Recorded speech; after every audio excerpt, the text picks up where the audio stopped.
स्वागत है आपका के साइंस स्टडी पॉइंट में। और आज का हमारा टॉपिक है समस्थानिक। समस्थानिक 11th क्लास में, 12th में, यूपी बीटी में, IIT JEE, UPSW, railway, SSC, UPSC, UPPSC, UP triple SC, TGT, PGT, CTET, TET, NET, लगभग सभी एग्जाम में आता है। इसकी डेफिनेशन है किसी तत्व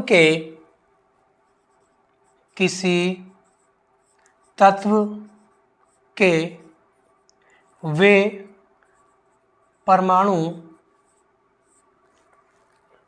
जिनकी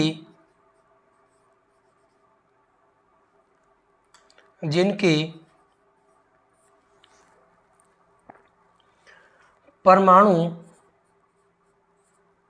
संख्या समान होती है, लेकिन परमाणु भार भिन्न होता है।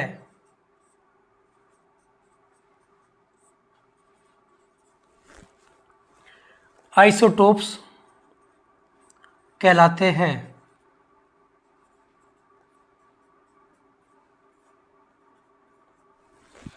इसका एग्जाम्पल है hydrogen, carbon, nitrogen, oxygen, chlorine आदि। इसमें हम लेंगे पहला हाइड्रोजन। तो हाइड्रोजन के 3 समस्थानिक होते हैं।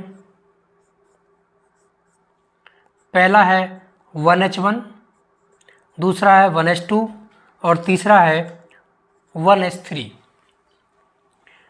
1H2 के द्वारा भारी जल बनाया जाता है,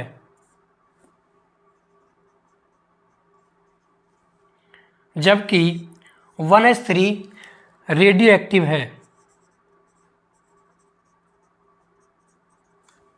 लेकिन 1H1 और 1H2 रेडियो एक्टिव नहीं है।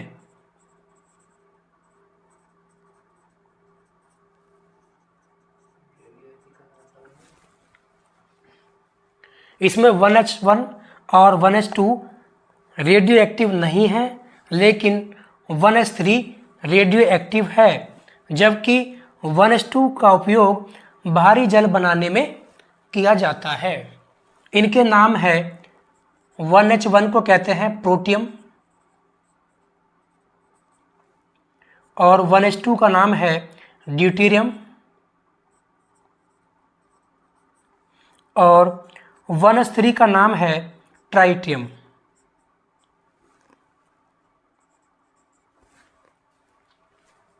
ये हाइड्रोजन के इस प्रकार 3 आइसोटोप्स होते हैं। दूसरा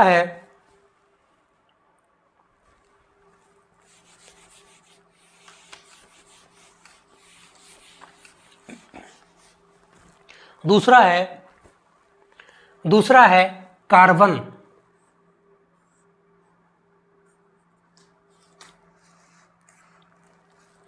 कार्बन के भी 3 समस्थानिक होते हैं, 3 आइसोटोप्स होते हैं, जैसे C612 और C613 और तीसरा है कार्बन 614। उसी प्रकार से नाइट्रोजन के भी 2 समस्थानिक होते हैं, 2 आइसोटोप्स होते हैं, जैसा है 7N14 और 7N15। फिर आता है ऑक्सीजन। ऑक्सीजन के भी समस्थानिक पाए जाते हैं, जिनकी संख्या होती है 3। फिर आता है ऑक्सीजन। ऑक्सीजन के भी 3 समस्थानिक होते हैं।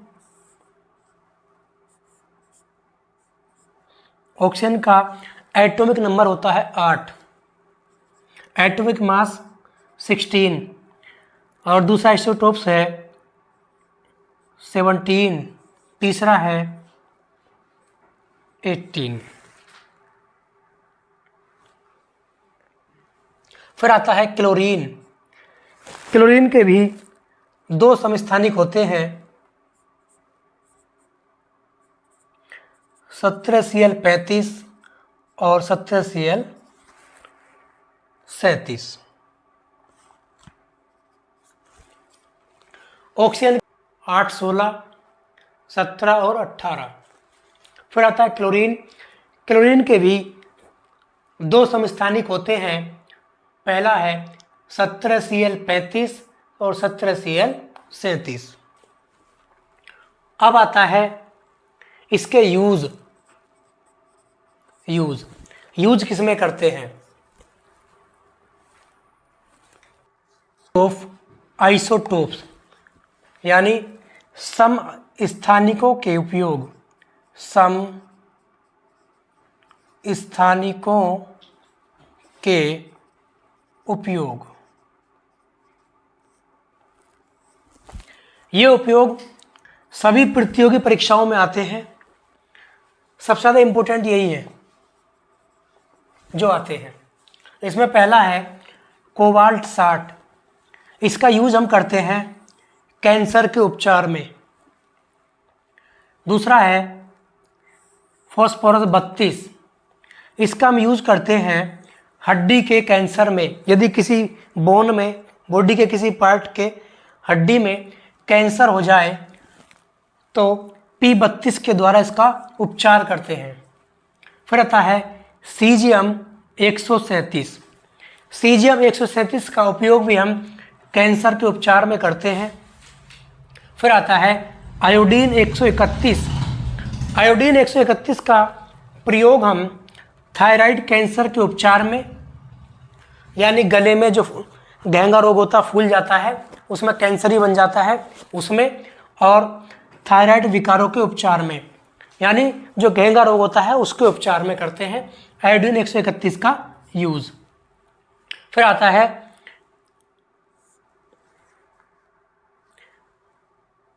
Fe57। इसका हम यूज करते हैं रक्त के ट्रेसर के रूप में।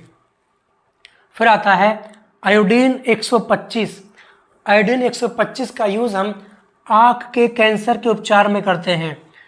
कुछ लोगों की आँख में कैंसर बन जाता है तो उस कैंसर का उपचार आयोडीन 125 के द्वारा किया जाता है। फिर आता है आर्सेनिक। इसका हम यूज करते हैं ट्यूमर की खोज में। ट्यूमर की खोज में हम आर्सेनिक 74 का यूज करते हैं। फिर आठवां है सोडियम 24। इसके द्वारा हम औद्योगिक पाइपलाइनों में रिसाव का पता लगाते हैं। दूसरा, रक्त के थक्के का पता भी इसके द्वारा ही लगाते हैं। फिर आता है कार्बन 14। कार्बन 14 के द्वारा हम पुरातत्व जीवाश्मों वस्तुओं की आयु ज्ञात करते हैं।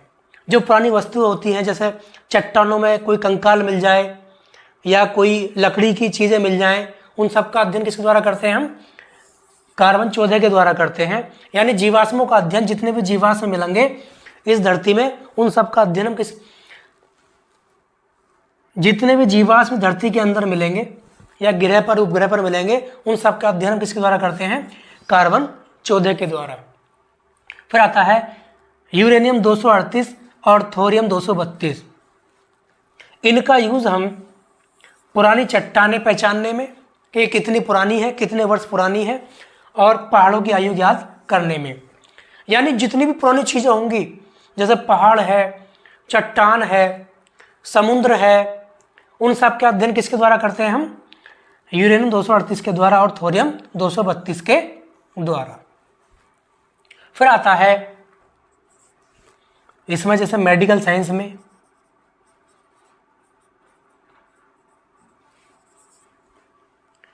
केमिस्ट्री में,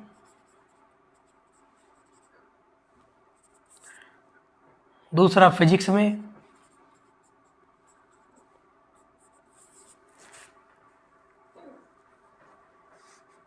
एग्रीकल्चर में,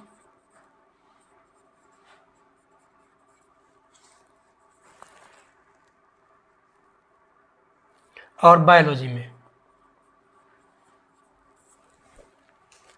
फिर आता है समस्थानिकों की विशेषताएं। इसमें पहला पॉइंट है आइसोटोप्स में प्रोटॉन की संख्या समान लेकिन न्यूट्रॉन की संख्या भिन्न होती है। दूसरा है रासायनिक गुण समान होते हैं। तीसरा पॉइंट है इसमें इलेक्ट्रॉन व प्रोटॉन की संख्या भी समान होती है।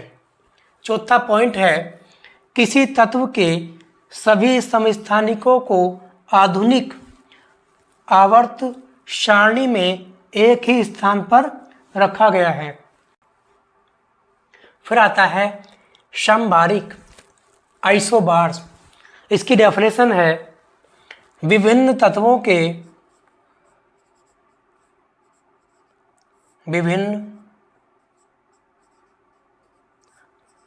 के वे परमाणु जिनकी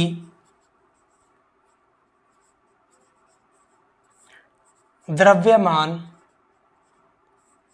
संख्या समान होती है समभारिक कहलाते हैं।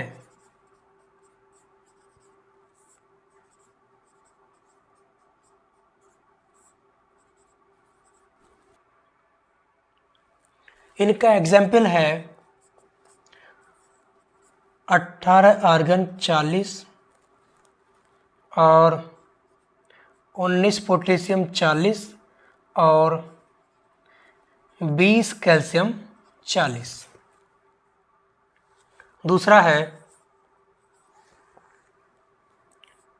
C614 और 7N14। तीसरा है 1s3 और 2he3। इन सभी में परमाणु भार समान है। इन तीनों में प्रत्येक का समान है। कितना है प्रत्येक का 40। इसमें प्रत्येक का क्या है 14 और इसमें प्रत्येक का क्या है 3। तो इस प्रकार विभिन्न तत्वों के परमाणु जिनकी द्रव्यमान संख्या समान होती है समभारिक होते हैं। तो ये सब क्या है समभारिक हैं। तत्व भिन्न भिन्न है लेकिन सबका परमाणु भार क्या है समान है तीनों का। फिर आती है इसकी विशेषताएं। इसमें पहला पॉइंट है आधुनिक आवर्त सारणी में इनका स्थान भिन्न भिन्न है।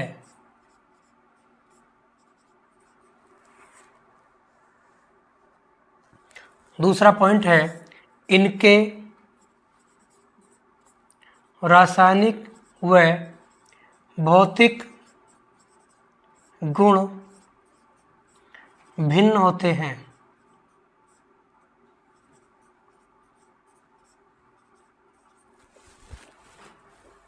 आइसोबार्स की दो विशेषताएं हैं मुख्य। पहली है आधुनिक आवर्त सारणी में इनका स्थान भिन्न भिन्न है, यानी आधुनिक आवर्त सारणी में इन्हें एक स्थान पर नहीं रखा गया, अलग अलग स्थानों पर रखा गया है। किसी को यहाँ तो किसी को यहाँ और किसी को यहाँ, एक स्थान पर इन्हें नहीं रखा गया। दूसरा पॉइंट है इनके रासायनिक गुण और भौतिक गुण क्या होते हैं भिन्न होते हैं। फिर तीसरा है आइसोटोन्स। इसकी डेफिनेशन है विभिन्न तत्वों के वे परमाणु जिनके नाभिक में न्यूट्रॉन्स की संख्या समान होती है आइसोटोन्स कहलाते हैं। न्यूट्रॉन्स जो होते हैं न्यूट्रॉन्स इक्वल टू होते हैं atomic mass minus atomic number. तो इसमें हम निकालेंगे, अगर 2 में से 1 गया तो 1 बचा, और इधर 3 में से 2 गया तो 1 बचा, यानी इन सभी में क्या है, 1 न्यूट्रॉन है।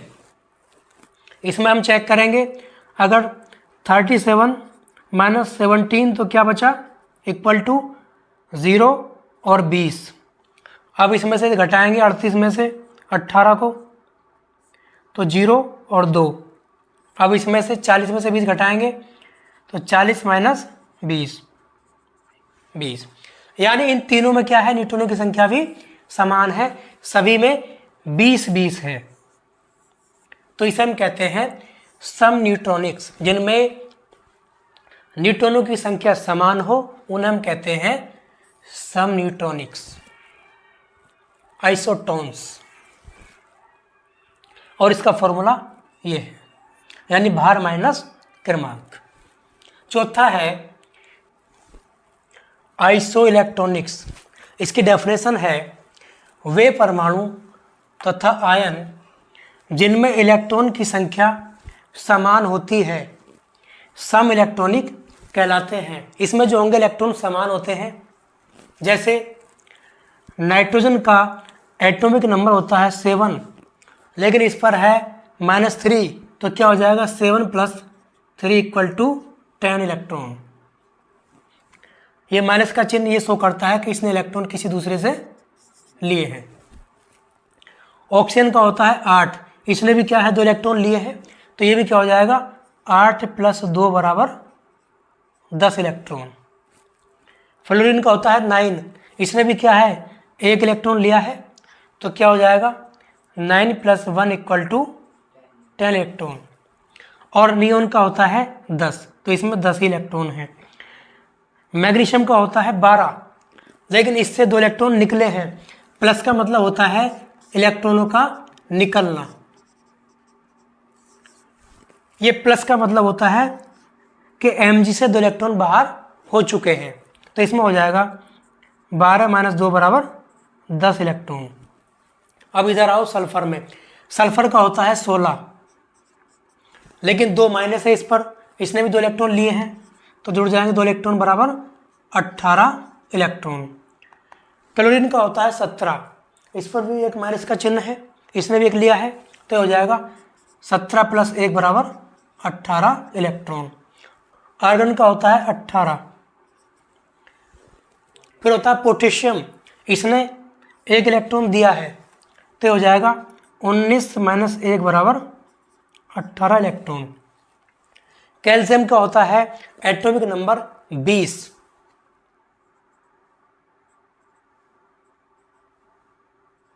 कैल्शियम का होता है 20, इससे भी क्या हुआ है, 2 इलेक्ट्रॉन बाहर निकले हैं, क्योंकि इस पर भी क्या है, 2 प्लस के चिन्ह हैं, तो ये हो जाएगा 20 - 2 = 18 इलेक्ट्रॉन। अगर टॉपिक हमारा अच्छा लगा हो तो लाइक करें और शेयर करें, सब्सक्राइब करें। Thank you.